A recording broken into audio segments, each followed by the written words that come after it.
Australian farmer and GFN member Jake Ryan is joining us in part 3 of this special series. We end things here in part 3 talking about the successes ahead for multi-generational farms and young people in agriculture. But Jake, I want to switch tracks and talk back to the multi-generational farm aspect. So we've talked challenges, but what about successes? What is it that makes farming with families so rewarding? I think it's just that the success is when you have something that comes off or it works, you can actually, I suppose, celebrate it with family. And you grow a bumper crop. Or last year we grew Australia's heaviest cabbage. I think it went 19.5 kilos. Just little things like that you can celebrate together as a family. And then I suppose you're always with each other, so you always stay connected, and we all live very close together. So my mum and dad live on the farm, my grandma lives on the farm, my uncle has the next farm up. So we're very family orientated and always catch up. I think that's probably the real highlight of working with family, is that I suppose you have that connection, you stay close together. Whereas I suppose other people and other industries or jobs end up having to move towns or go across the country or to another country, and I suppose you haven't got that same connection as you would working on a, I suppose, multi-generational farm. And so when you came back from college, obviously you hopped on the opportunity to do that and come back and farm with your dad and your mom. But what has the conversation looked like around succession planning? Because I know that's a difficult conversation for farm families all over the world, regardless of where you're located or what you farm. It's an uncomfortable and sometimes unpleasant conversation, but one that we have to continue to have. What did that look like for you guys? So at the moment, I suppose we went through our succession plan. Our original succession plan was when my granddad and my dad and my uncle split, and I came back to the farm. So I suppose we filled one succession plan, and now we're just starting to implement our next one. So it's my mum and dad and myself farming, but I've also got a sister, and she's part owner of the chicken business with myself. So it starts to get a little bit messy there, I suppose, in terms of trying to work out who gets what and what not. So it's a discussion that we need to have. We're probably not having I suppose, in-depth conversation about it yet, but I suppose it needs to happen before something happens to someone and you're forced to have a conversation, and I suppose no one's in probably sound mind or in the I suppose mood to talk about it. So yeah, it's something we need to do, but we haven't really got onto it. Yeah, I think a lot of farm families would relate to that. And even just businesses in general, you have to figure out what happens for that next generation and family businesses all over the world, regardless of if they're in agriculture or not. But it's really interesting how you mentioned the chicken business and some of these things that you've done to continue to diversify the farm.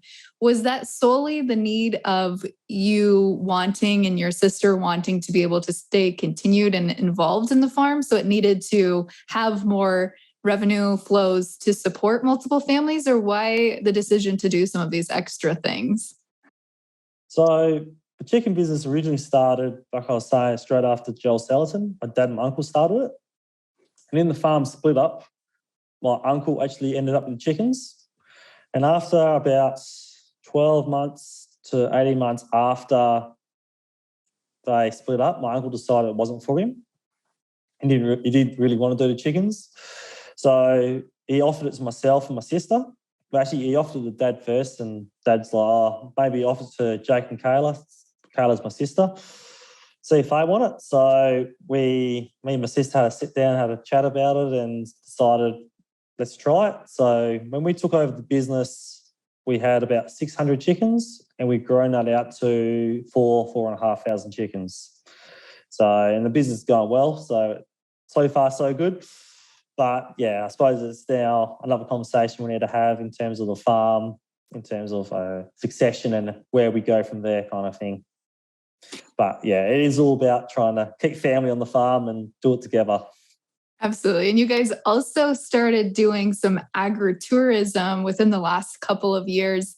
How did you get started doing that? Because I think a lot of farmers have thought to themselves at one point or another that it's something that they want to do, but don't know how to get started.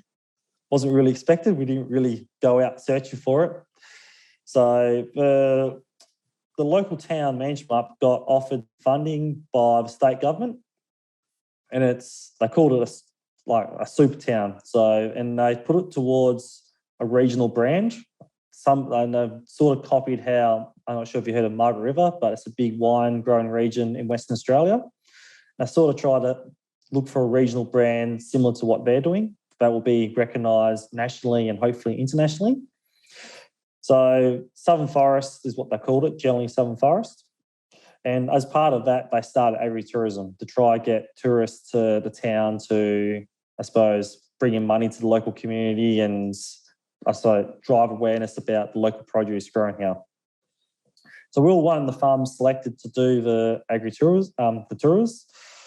So at that stage, we might have been doing 2 a year, maybe 3 a year, and that would have been 4 years ago. I suppose over the years, we got pretty good at it. So we started with another company. They were a cooking school. They came in and I started doing 4 a year. We're actually quite close with them now. They're quite it's a husband and wife combination, and they bring in local cooks. And we do a farm tour and show them how the produce is grown and why it's important to choose certain produce over others and how things are grown and how it affects the end product at the end of the day. And then we started doing with a few other companies, and we've grown it up to, we're probably going to do this year, we're probably going to do close to 30 to 40 tours. And then next year it's looking more again. So each year it's just growing and growing, and people are actually sort of seeking out these agri-tours now, which is great. Obviously, you guys stay plenty busy already. Why did you decide to continue to do the tours? Because you could have said, no, we're okay with just doing a couple a year. Why continue to grow that side of the business? A couple of reasons. First one is it helps us promote our brand. So our eggs, our cauliflowers, our cauliflower rice are all sold underneath the Three Ryan's brand. And that gets sold mainly to Perth and a few other, I suppose, towns around the outskirts of Perth. So it was all about, I suppose, at first, making consumers aware of our brand and, I suppose, making a reason why they should buy our produce over someone else's. And then it sort of came down to, trying to promote the area to bring people into town. And it's just nice to go out there and talk to different, I suppose, they're all consumers. So talk to different consumers about what they're after in a product and really open their eyes up to agriculture and the importance of it in terms of the food systems and environments and climate change and the whole lot. So we try to cover the importance of agriculture and climate change, and you touch a little bit on food as medicine, the whole idea of nutrition and how it's the underlying factor to human health. And between a combination of the two, I think people quite enjoy our tours. So we just keep getting more and more come in. If I ever get over to Western Australia, I'm going to be signing up for a tour of Three Ryan's farm, that's for sure. I look forward to seeing you. And Jake, as if you're not busy enough with all of those other things, the chicken business, the livestock business, the cauliflower, the exports, the tourism, the farm is also very active on social media. Tell our viewers where they can go to find you and what are you sharing day to day there? Yes, so we're on Instagram and Facebook. So if you just search Three Ryans, as in the word, not the number, you'll find us. We'll pop up. And we try to do a weekly post or try to do a couple a week, but always ends up being one a week, or we might skip one now and then just because we lose track of time. We're just trying to keep people updated on what we're doing on the farm and if there's anything interesting happening, and show how things change over seasons from winter through to summer when we're growing vegetables or when we're more focusing on the livestock and the managed grazing kind of thing. And so this is a great way for consumers to take a look at our products. They pick up a carton of eggs off the shelf and they go onto our Facebook or Instagram page and flick through and see chickens in grass. And I suppose it paints a good picture as how that produce was grown. Well, Jake, I know you're certainly busy, and I feel like we've really only gotten to know, we've just kind of skimmed the surface of who Jake Ryan is and Three Ryan's Farms, but certainly appreciate your time. Folks, you can find Global Farmer Network on social media as well: Facebook, Twitter, LinkedIn, and of course, YouTube. And go ahead and hit subscribe here on YouTube. We're going to be tuning back in again next month with another great conversation with a GFN farmer member. But we would encourage you to join the conversation as well. If you have a question for a farmer, shoot us a note.